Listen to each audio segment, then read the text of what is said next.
오늘 우리는 창세기 49장의 말씀을 통해서 야곱이 남겼던 유언의 말씀을 함께 나누려고 합니다.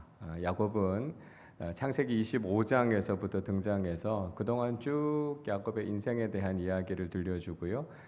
비로소 오늘 49장에 와서 야곱의 인생의 마지막을 우리에게 보여주고 있습니다. 야곱은 태어날 때부터 경쟁심과 욕심에 찌들어서 어떻게든지 인간적으로 더 많은 것을 가지려고 하는 마음을 가졌던 사람이지 않습니까? 그러나 시간이 지나면서 하나님을 만나게 되고 하나님께 자신의 삶의 모든 것을 의지하는 인생으로 변화됩니다. 그리고 오늘 야곱의 마지막 모습을 통해서 우리 신앙인의 마지막 모습이 어떤 모습이어야 하는가라고 하는 것을 우리에게 보여주고 있습니다. 자, 오늘 야곱이 보여주고 있는 마지막 모습은 어떤 모습입니까? 우리 1절 말씀 같이 읽겠습니다. 야곱이 그 아들들을 불러 이르되 너희는 모이라. 너희가 후일에 당할 일을 내가 너희에게 이르리라. 야곱은 죽기 전에 자신의 아들을 다 불러 모았습니다. 그리고 장차 어떤 일이 있게 될 것인지를 자녀들에게 이야기해 주고 있다라고 하는 것이죠. 그들의 개인의 인생 속에 주는 축복도 있고요. 또 그들에게 경고하는 이야기들도 있고 앞으로 그들이 어떤 미래를 맞이하게 될 것인가 라고 하는 것을 이야기하고 있습니다. 자, 야곱이 그들을 모아놓고 장차 일어날 일들에 대해서 이야기하고 있다라고 하는 것은 야곱의 어떤 모습을 이야기하고 있습니까? 야곱이요, 마지막에 그쵸, 예언자적인 모습을 가지고 있었다라고 하는 것을 말씀하고 있습니다. 우리는 마지막 때에 하나님의 말씀을 알고 하나님께서 하실 일들을 알고 그 말씀을 선포하는 사람들이 되어야 된다라고 하는 것이죠.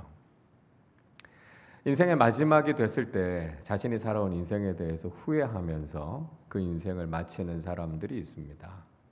또 어떤 사람들은 고통 가운데서 원망하면서 인생을 마무리하는 사람들도 있습니다. 여러분, 그러나 우리는 믿음의 사람들로서 어떻게 해야 될까요? 우리에게 정말 필요한 모습은 어떤 모습이겠습니까? 지금까지 여기까지 인도해 주신 하나님의 은혜에 감사함과 동시에 하나님의 말씀을 가지고 우리의 후손들에게 부탁하고 당부하는 사람들이 되어야 하지 않겠습니까? 하나님의 말씀이 나를 여기까지 인도해 오셨고 변치 않으시는 하나님의 약속의 말씀을 붙잡고 살았던 것이 내 인생의 복이 됐던 것처럼 너희들도 역시 하나님의 말씀을 따라 살아야 하고 그 말씀이 곧 이렇게 이루어질 것이기 때문에 말씀 붙잡고 살아가는 사람들이 되어야 된다라고 하는 이 예언자적인 메시지를 남기는 사람들이 되어야 하지 않겠습니까? 우리 안에 하나님의 말씀이 넘쳐나고 하나님께서 우리에게 주신 영적인 통찰력을 가지고 하나님께서 이런 일들을 하실 거라고요. 그래서 그 말씀을 붙잡고 살아야 된다라고 하는 것을 권면하는 믿음의 사람들이 되어야 한다는 것이죠. 자, 오늘 야곱은 자신의 아들들에게 마지막 유언과 축복의 말씀을 남기고 있습니다. 우리가 먼저 살펴보려고 하는 사람들은 하나님의 복을 받지 못한 사람들 이야기를 먼저 좀 살펴보려고 해요. 이 사람들은 마땅히 하나님의 복을 누렸어야 할 사람들입니다. 그런데 그 복을 제대로 누리지 못한 사람들이었다라고 하는 거예요. 그들은 가만히 있기만 해도 복을 받을 위치에 있는 사람들이었습니다. 그런데 그들이 잘못된 행위를 했기 때문에 그들이 약속된 복을 받지 못했던 것을 볼 수 있습니다. 자, 먼저는요, 르우벤이 자신의 실수 때문에 장자의 복을 누리지 못했다라고 하는 것을 볼 수 있습니다. 자, 3절과 4절을 보시죠. 르우벤아, 너는 내 장자요, 내 능력이요, 내 기력의 시작이라. 위풍이 월등하고 권능이 탁월하다마는 물의 끓음 같았은즉 너는 탁월하지 못하리니 내가 아버지의 침상에 올라 더럽혔음이로다. 그가 내 침상에 올랐었도다 말씀합니다. 자, 르우벤은 야곱 가문의 장자였습니다. 야곱이 르우벤을 보면서 너는 나의 능력의 시작이다. 너의 권능과 기력이 탁월하다. 이렇게 칭찬하지 않습니까? 그러니까 장자가 됐다라고 하는 것은 하나님께서 주시는 복을 누릴 수 있는 충분한 자격이 있는 자리였다라고 하는 것이죠. 여러분 잘 알고 있는 것처럼 장자가 누리는 영광이 얼마나 대단합니까? 아버지로부터 2배 유산을 물려받는 그런 축복을 누리지 않습니까? 우리나라에서도 과거에 장자, 장손이라고 하면 그 얼마나 귀하게 여겼어요. 근데 이스라엘 사회는 그보다 더 했단 말이죠. 그러니까 이 장자가 누리게 되는 축복이 얼마나 큽니까? 근데 문제는 르우벤이 아버지의 첩이었던 비라, 자신에게는 새어머니가 되는 비라와 동침하는 잘못을 저지르게 됐다라고 하는 것 아닙니까?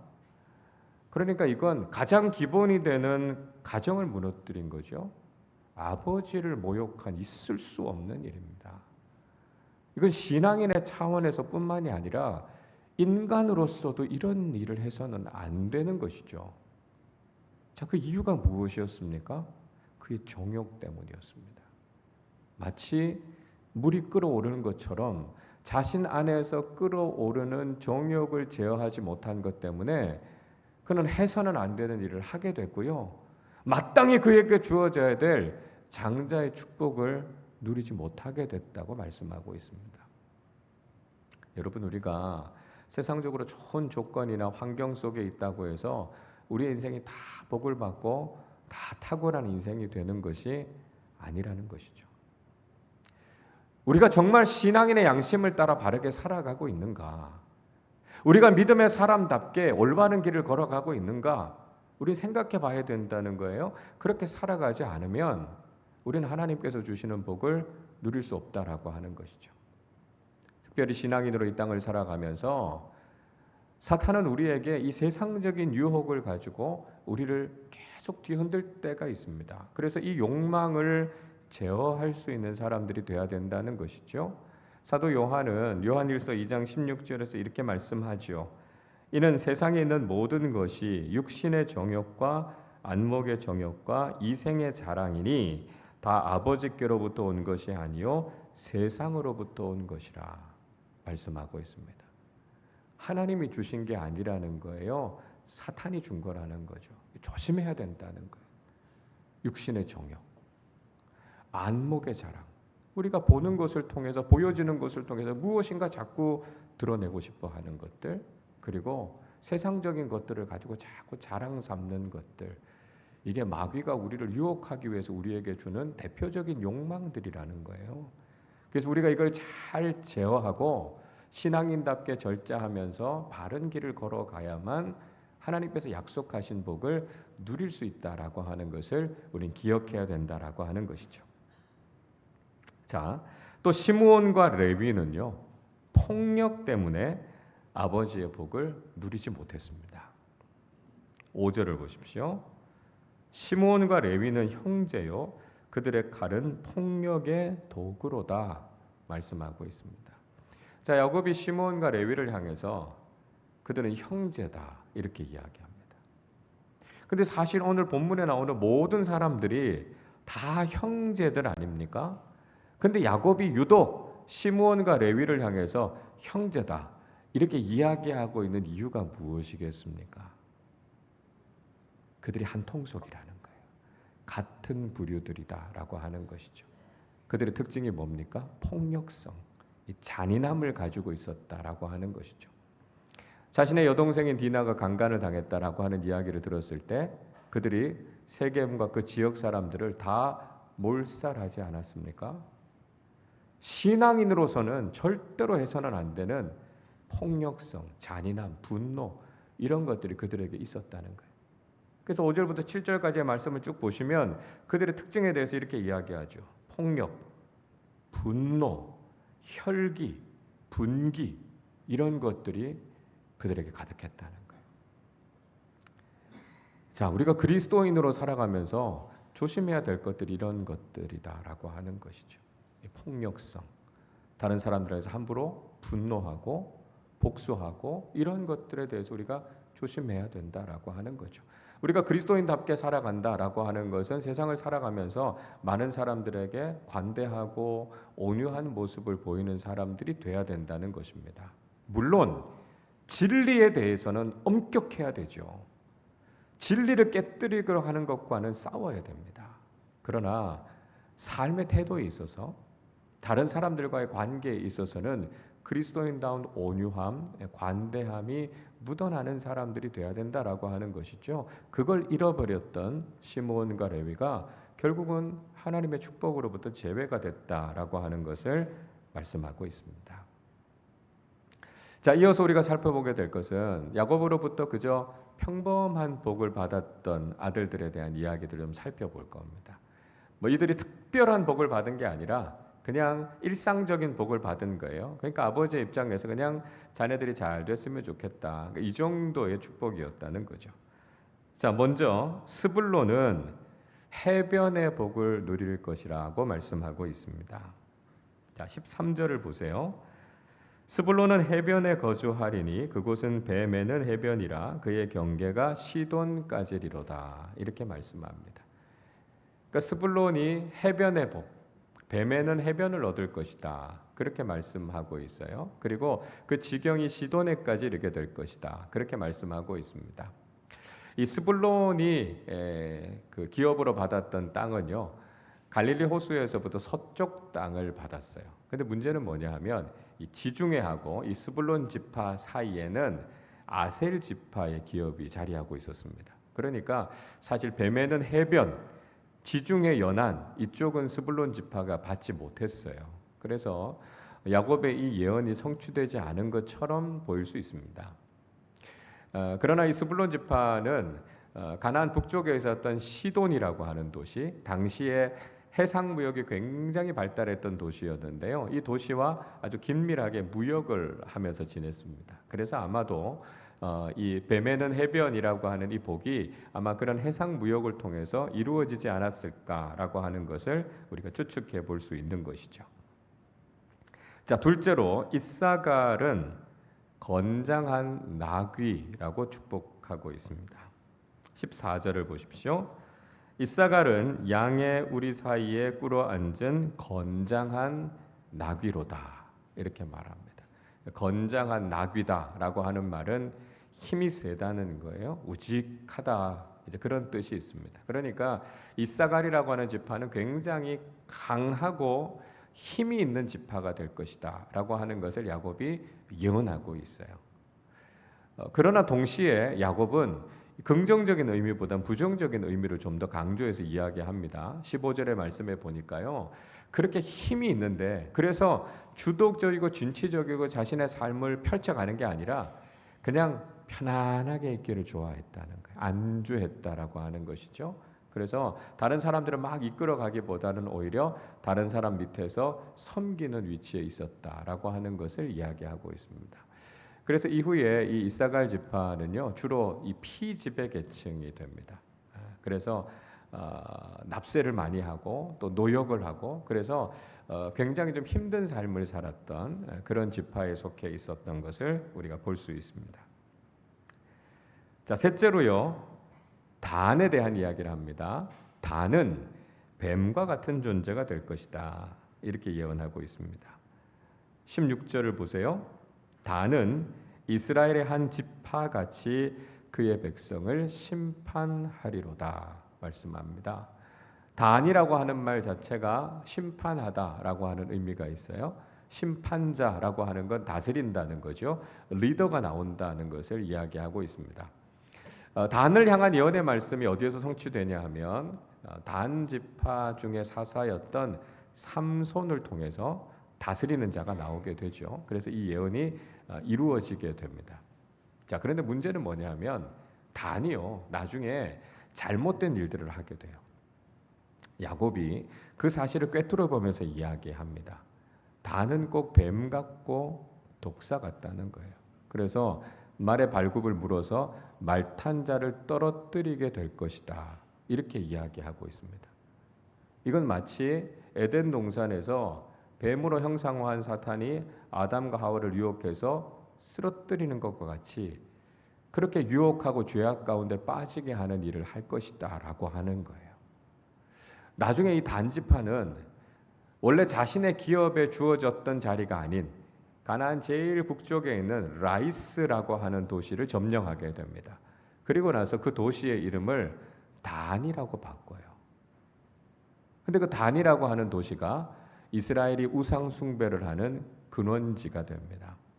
북이스라엘의 초대 왕이었던 여로보암이 북이스라엘이라고 하는 나라를 세우고 이스라엘의 가장 북쪽인 단이라고 하는 도시와 가장 남쪽인 베델이라고 하는 도시에 금송아지를 세우게 되죠. 그래서 북이스라엘이 금송아지 우상을 섬기는 죄에 빠지게 되지 않습니까? 그 빌미를 제공했던 것이 바로 단이었습니다. 그러니까 야곱은 그걸 보고 있는 거예요. 그들의 잘못된 행동 때문에 한 민족이, 한 나라가 결국은 그 죄에 걸려 넘어지게 될 그 위험을 본 거죠.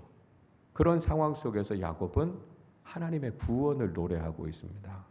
오늘 18절 말씀 같이 읽어보겠습니다. 여호와여, 나는 주의 구원을 기다리나이다. 야곱이 대단한 사람이죠. 앞으로 단을 통해서 그 단지파를 통해서 일어날 일들을 보면서 결국은 독사같이 말의 발굽을 물어서 탄자를 떨어뜨리고 죄에 넘어지게 할 그 죄를 바라보면서 하나님, 우리를 구원해 주십시오. 이렇게 지금 노래하고 있는 겁니다. 자, 이 구원의 노래는요, 창세기 3장 15절을 떠올리게 해요. 이런 말씀이죠. 내가 너로 여자와 원수가 되게 하고 내 후손도 여자의 후손과 원수가 되게 하리니 여자의 후손은 내 머리를 상하게 할 것이요 너는 그의 발꿈치를 상하게 할 것이니라. 아담이 타락했을 때 하나님께서는 이미 구원의 약속을 주십니다. 여자의 후손으로 오시는 메시아, 그분을 통해서 죄의 근원이 되는 사탄의 머리를 깨뜨릴 것이다. 주님께서 그렇게 말씀하고 있지 않습니까? 그래서 그 말씀을 기억하면서 하나님께서 그들을 죄로부터 구원해 주실 것이다 라고 하는 것을 야곱은 바라보는 영적인 통찰력이 있었다라고 하는 거예요. 장차 하나님께서 메시아를 보내주셔서 우리를 구원해 주실 것에 대한 노래를 하고 있는 야곱의 모습을 우리는 보게 됩니다. 자, 넷째로요, 갓에 대해서는 역전의 축복을 말씀하고 있습니다. 19절을 보십시오. 갓은 군대의 추격을 받으나 도리어 그 뒤를 추격하리로다 말씀합니다. 그러니까 갓을 향해서 적들이 공격할 거라는 거예요. 따라올 거라는 것이죠. 그러나 오히려 반격할 거라고요. 역전의 축복을 줄 것이다. 이렇게 말씀하고 있습니다.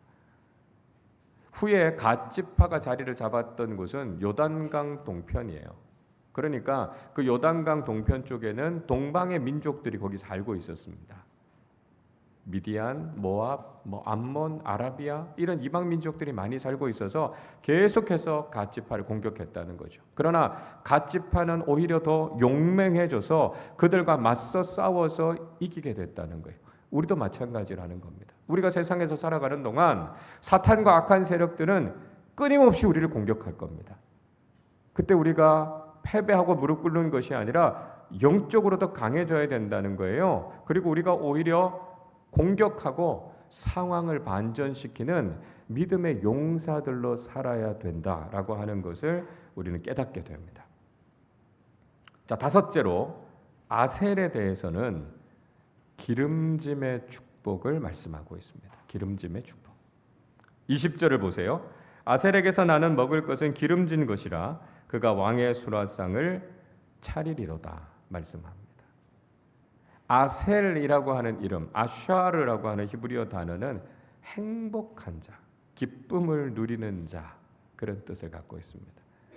그러니까 아셀에게 하나님께서 풍성한 은혜를 주셔서 그 기쁨을 누리게 될 것이다, 그렇게 말씀하는 거죠. 후에 아셀 지파는요, 이 갈멜산 북쪽에 있는 아주 넓은 평야지대를 차지하게 됩니다. 그곳에서 농사를 지어서 많은 곡식들을 얻게 되고요. 특별히 그곳에서 거두어 들였던 특산물들이 왕에게 진상이 됩니다. 그래서 이 아셀 지파는 왕의 수라상을 차리는 그런 아주 귀한 일을 하는 복을 누리게 됐다라고 하는 것이죠.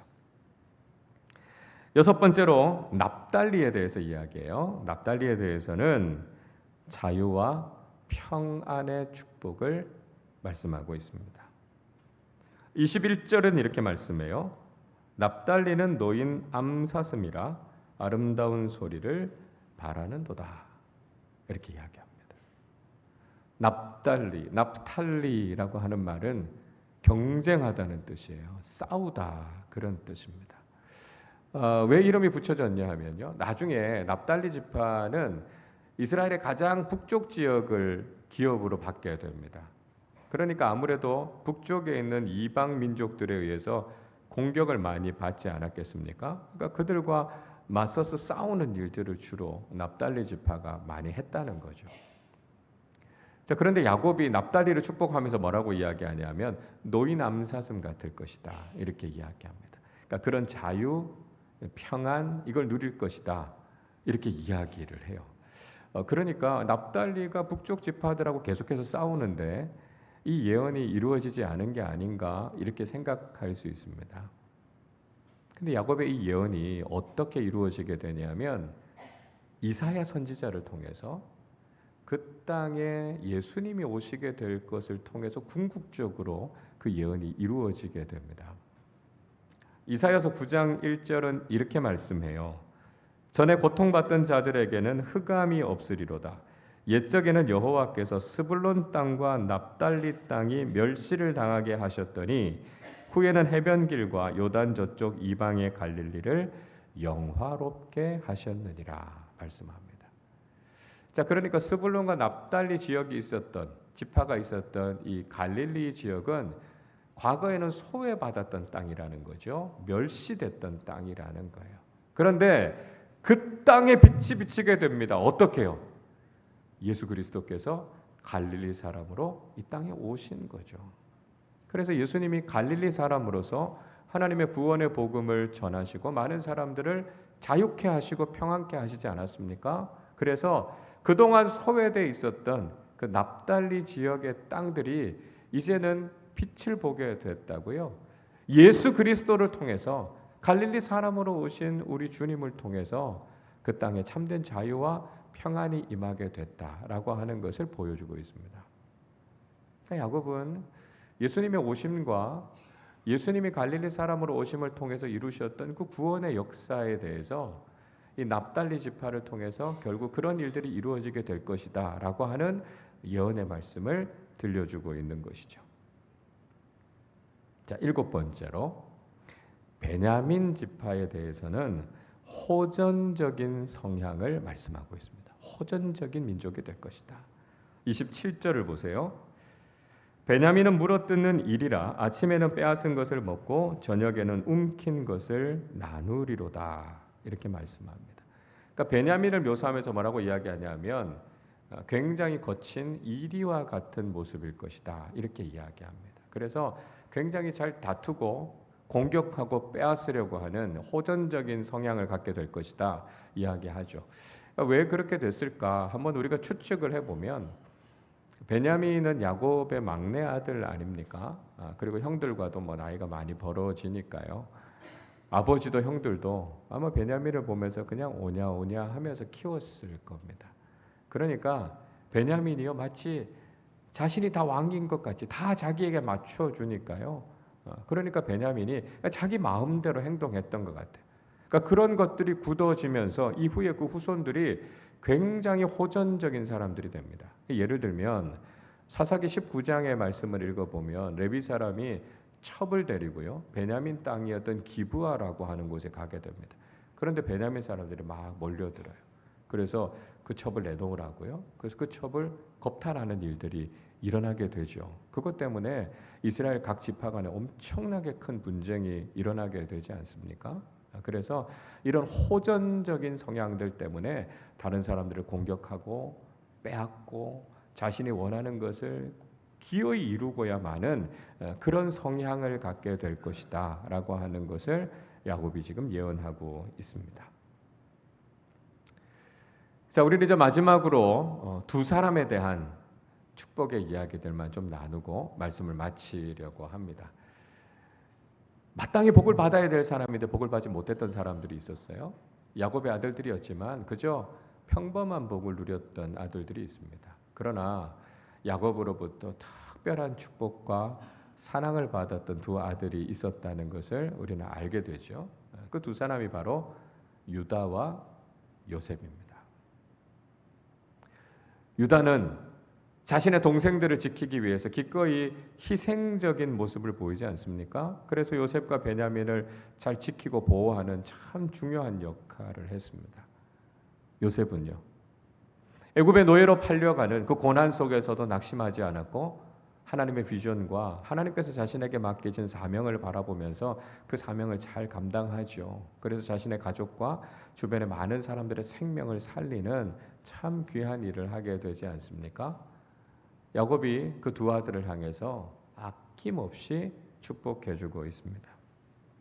자, 먼저 유다는 형제들의 찬송이 될 것이다, 이런 축복을 받았습니다. 8절 말씀 우리 같이 읽겠습니다. 유다야, 너는 내 형제의 찬송이 될지라. 내 손이 내 원수의 목을 잡을 것이요 내 아버지의 아들들이 내 앞에 절하리로다. 유다는 그 형제들의 찬송이 될 것이라는 거예요. 유다가 했던 모든 행동들, 유다의 모든 삶이 그 형제들과 많은 사람들에게 칭송을 받게 될 것이고 찬사를 받게 될 것이다, 이렇게 이야기하고 있습니다. 유다가 얼마나 귀한 일을 했습니까? 다른 사람들을 살리기 위해서 기꺼이 자신이 희생하겠다라고 하는 태도, 그리고 한 생명을 살리기 위해서 내가 대신 죽겠다라고 하는 그 모습, 얼마나 귀한 모습입니까? 이 모습이 바로 우리 주님 예수님의 모습 아닙니까? 그래서 야곱은 9절에서 유다를 향해서 이렇게 이야기해요. 유다는 사자 새끼로다. 내 아들아, 너는 움킨 것을 찢고 올라갔도다. 그가 엎드리고 웅크림이 수사자 같고 암사자 같으니 누가 그를 범할 수 있으랴, 이야기합니다. 그러니까 야곱은 유다를 향해서 사자의 위엄을 가지고 있는 그런 권위를 가지고 있다, 이렇게 이야기하고 있습니다. 여러분, 이것도 역시 유다의 사자로 오실 예수 그리스도를 상징하고 있는 것이죠. 요한계시록 5장의 말씀에 보면 일찍 죽임 당하신 어린 양이신 예수 그리스도, 그분이 바로 유다의 지파에서 태어나신 사자이시다라고 말씀합니다. 그래서 7인의 봉인을 떼고 하나님의 심판을 완성하는 그 귀한 사역을 감당하실 메시아가 바로 예수 그리스도시라는 거예요. 그 예수 그리스도를 가리켜서 유다의 사자라고 이야기합니다. 유다의 자손을 통해서 결국 하나님의 사명을 감당하는 구원자가 임하게 되실 것이다 라고 하는 예언의 말씀과 연결이 되죠. 10절에서는 규가 그에게 있다고 이야기해요. 규라고 하는 쉐베트라고 하는 말은 막대기라는 뜻이에요. 지팡이라는 뜻입니다. 그런데 이 말은 샤파트, 다스리다, 심판하다라는 뜻이에요. 그러니까 왕과 지도자가 나올 것이다 라고 하는 말씀이고요. 예수 그리스도를 역시 상징하고 있는 말씀이죠. 그래서 이 규와 지팡이가 실로가 이르기까지, 실로가 오기까지 있게 될 것이다 예언하고 있습니다. 이 실로라고 하는 말은 지명을 이야기하는 게 아니에요. 이 실로라고 하는 샬라라고 하는 이브리어 단어는 안식이라는 뜻이에요. 평화라는 뜻입니다. 그러니까 유다의 후손으로 오시는 예수 그리스도를 통해서 우리의 삶에 참된 안식과 평안이 이를 때까지 유다 지파의 사자가 우리를 다스리실 것이라고 이야기해요. 이게 뭐죠? 메시아의 왕국이에요. 야곱은요, 죽기 전에 그 믿음의 눈 영안이 열리니까요, 예수 그리스도를 통해서 장차 이루어질 메시아의 나라, 메시아의 왕국까지 볼 수 있는 놀라운 영적인 통찰력이 있었다는 거예요. 유다 한 사람을 축복하는 것이 아니라 유다를 통해서 결국 우리 주님 예수 그리스도를 통해 이루어지게 될 하나님 나라에 대한 비전을 가지고 있었던 사람이 바로 야곱이었다는 것을 우리는 알게 됩니다. 자, 마지막으로 요셉에게 준 예언에 대해서 우리가 살펴보겠습니다. 요셉은 무성한 가지, 이렇게 축복했고요. 그 가지가 담을 넘을 것이다 말씀하고 있습니다. 22절 말씀 같이 읽겠습니다. 요셉은 무성한 가지, 곧 샘 곁에 무성한 가지라 그 가지가 담을 넘었도다. 요셉은요, 마치 성경에 나오는 물가에 심어진 나무 같다는 거예요. 그러니까 얼마나 잘 자라겠어요? 그 가지가 얼마나 무성하게 뻗어가겠습니까? 담을 넘어갈 정도로 요셉의 그 지경이 넓어질 것이라고요. 요셉을 향해서 더 많은 축복을 지금 야곱이 주고 있죠. 그래서 두 몫의 축복, 영적인 장자로서의 축복을 그가 누리게 됐고, 에브라임과 므낫세라고 하는 두 지파의 복을 누리게 될 것이다 라고 하는 것을 말씀하고 있는 것이죠. 자, 그런데 요셉의 앞날이 그냥 편안하지만은 않을 것이라고 이야기합니다. 23절의 말씀에 보면 활을 쏘는 자들이, 대적들이 그를 공격할 것이다 이렇게 이야기하죠. 요셉이 믿음으로 바른 삶을 살아가는데 그걸 시기하고 공격하는 대적자들이 분명히 있을 거라는 거예요. 그러나 오히려 하나님께서 요셉의 팔을 더 강하게 하셔서 그들을 맞서 싸워 이기게 하실 것이다 이렇게 말씀하고 있죠. 요셉이 그 힘을 누릴 수 있는 이유가 무엇입니까? 하나님께서 그에게 힘이 되실 것이라는 거죠. 야곱의 전능자이신 하나님, 그리고 이스라엘의 목자이신 하나님께서 그를 도우실 것이기 때문에 아무리 많은 대적들이 공격한다 할지라도 요셉은 반드시 승리하게 될 것이다 라고 하는 것을 예고하고 있는 것입니다. 자, 더 나아가서 야곱은 요셉의 인생에 놀라운 축복이 있을 것이다 말씀하죠. 우리 25절 말씀 같이 읽겠습니다. 내 아버지의 하나님께로 말미암나니 그가 너를 도우실 것이요 전능자로 말미암나니 그가 내게 복을 주실 것이라. 위로 하늘의 복과 아래로 깊은 샘의 복과 젖먹이는 복과 태의 복이리로다. 자, 야곱은 마지막으로 요셉의 인생을 향해서 너에게 복이 있을 것이다 라고 이야기합니다. 그 복이 무엇입니까? 하늘의 복과 깊은 샘의 복과 젖을 먹이는 복과 태의 복이다 이렇게 이야기합니다. 하늘의 복, 하나님께서 주시는 영적인 복을 의미하죠. 깊은 샘의 복, 농사를 지으면서 샘의 물이 필요한 것처럼 이 땅에서 누리게 될 풍성한 복을 이야기하고 있습니다. 젖을 먹이는 복, 태의 복, 그의 후손들이 번성하고 번창하게 될 것이라고 하는 축복이죠. 그러니까 이 세상에서 그가 믿음의 사람으로서 누릴 수 있는 모든 복을 다 이야기하고 있습니다. 그러니까 야곱이 요셉에게 정말 더할 나위 없이 아낌없는 복을 빌어주고 있는 것을 보게 됩니다. 그래서 야곱의 이 마지막 유언과 축복에 있어서 가장 중심이 됐던 인물들, 그리고 가장 놀라운 복을 받았던 사람들이 바로 유다와 요셉이었다는 거예요. 그래서 우리가 믿음의 삶을 살아가는 동안 유다처럼, 요셉처럼 하나님께서 약속하신 복을 풍성하게 누리는 사람들이 되실 수 있기를 바랍니다. 자, 야곱은 이제 마지막으로 그 이야기, 그 축복의 말씀들을 마무리합니다. 28절에서 결론적으로 이렇게 이야기해요. 그들의 믿음의 분량대로 축복했다. 이렇게 이야기합니다. 그렇습니다. 우리가요, 복을 어떻게 받아요? 우리의 믿음의 분량만큼, 우리의 믿음의 그릇만큼 받는 거예요. 아무리 많은 복을 부어주신다 할지라도 우리가 믿음의 그릇을 준비하지 않으면, 우리가 믿음의 분량이 충분하지 않으면 하나님께서 우리에게 부어주시는 그 복을 받아 누릴 수 없다는 거예요. 어떤 사람들은 마땅히 복을 받을 수 있는 위치에 있지만 믿음의 사람답게 살지 못해서 그 복을 다 쏟아붓는 사람들이 있습니다. 어떤 사람들은 하나님의 복에 대해서 별로 기대하지 않아요. 별로 신뢰하지 않아요. 그러니까 하나님께서 주시는 이 특별한 은혜와 복을 경험하지 못하고 그저 그렇게 평범하게 인생을 살아가다가 마칩니다. 그러나 유다와 요셉처럼 하나님 보시기에 바른 믿음의 길을 걸어서 그 믿음의 그릇에 하나님의 복을 풍성하게 담고 그 복을 누리고 나누면서 살아가는 복된 신앙인의 모습이 있다는 것이죠. 우리가 이 땅을 살아가는 동안 어떤 믿음의 삶을 살아야 되겠습니까? 영적인 아버지이신 하나님께서 야곱처럼 우리에게 풍성한 복을 부어 주실 것을 기대하면서 믿음의 그릇을 잘 준비하시고 하나님 부어주시는 풍성한 은혜를 누리고 나누고 전하면서 살아가는 복된 믿음의 사람들이 되시기를 주님의 이름으로 축원합니다. 우리 시간에 우리에게 향하신 여호와 인자하심이 한번 찬양하겠습니다. 오늘 많은 축복의 말씀들을 들었어요. 우리 아버지이신 하나님께서는 이보다 더 놀라운 복을 우리에게 주실 겁니다.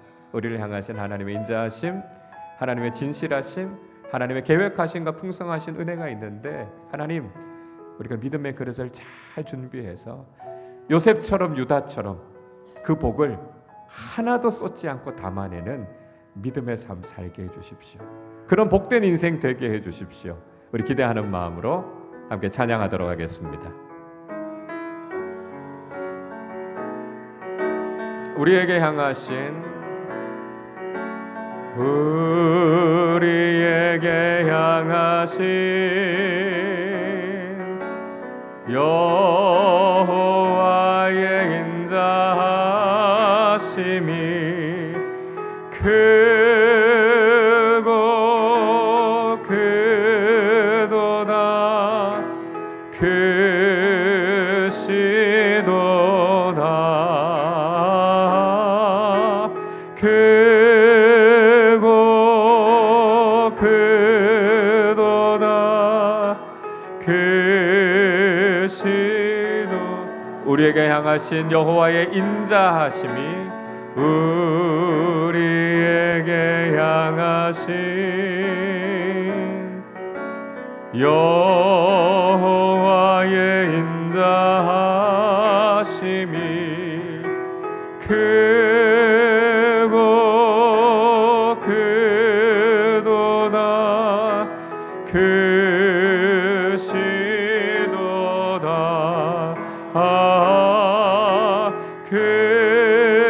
크고 크도다 크시 2절입니다. 우리에게 향하신 여호와의 진실하심이 우리에게 향하신 여호와의 진실하심이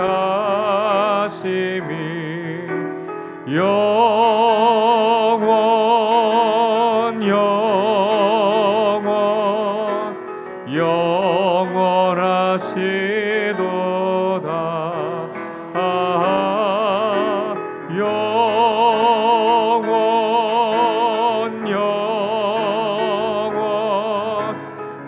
영원 우리에게 향하신 여호와의 진실하심이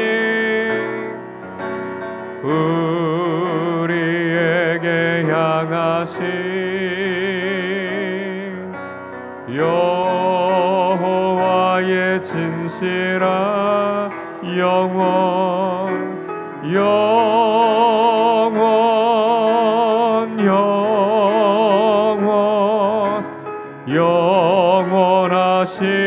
영원하시도다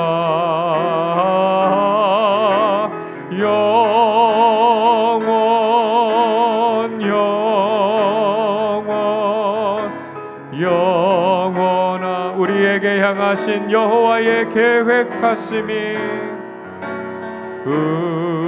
우리에게 향하신 여호와의 계획하심이 놀랍고 놀랍다 놀라우시도다 놀랍고 놀랍다 놀라우 우리에게 향하신 여호와의 계획하심이 우리에게 향하신 여호와의 계획하심이 놀랍고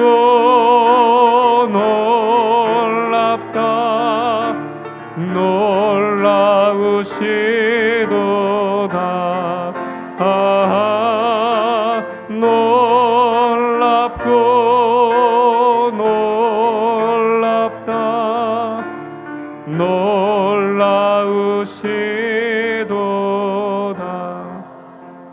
우리 함께 기도하겠습니다. 오늘 야곱이 그의 아들들을 향해서 마지막 유언의 말과 축복의 말을 남겼던 것을 우리가 함께 살펴보았습니다.